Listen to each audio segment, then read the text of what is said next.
Hi. Since launching Steam Deck a little over a month ago, we've been adding new features and working hard on software improvements. We're going to highlight some of them in this short video. Recently, we added dual trackpad typing, which lets you type more naturally and quickly than typical on-screen keyboards. You can also use it in desktop mode. In addition to filtering your library, you can now create dynamic collections based on game attributes and tags. Here's a collection of just single-player games.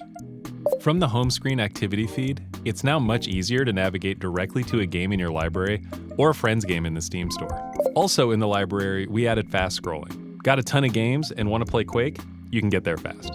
We did a lot of work behind the scenes to make the store faster. I mean, we sped it up in this video, but you get the idea. You can now optimize for battery life by reducing your frame rate all the way down to 15 frames per second. Perfect for visual novels, puzzles, and a lot of simulation games.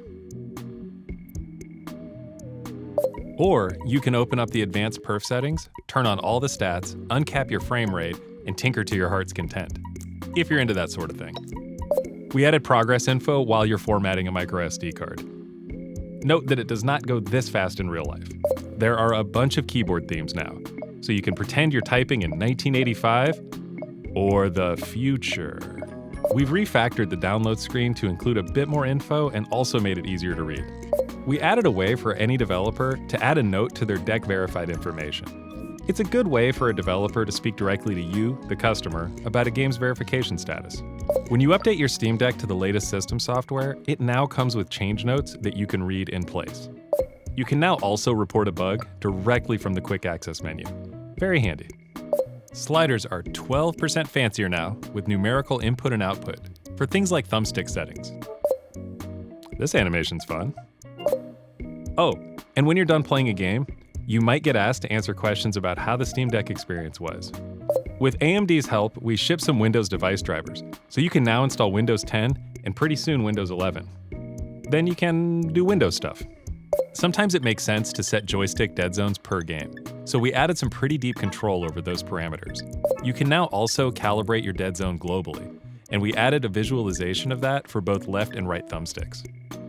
You can also test all of the Steam Deck inputs, including all of its buttons and analog values.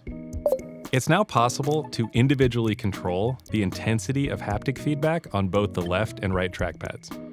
Remember, you can always hold down the Steam button or the quick access menu button to see a handy list of chord commands. We've been working hard to get more and more games through deck verification. We're up to 2,000 titles verified or playable, with more coming every day.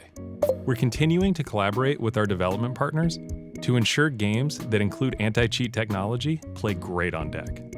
We worked with Microsoft to enable xCloud gaming through the Edge browser. Right now, it requires you to jump through some setup hoops, so we plan to make that easier in the future.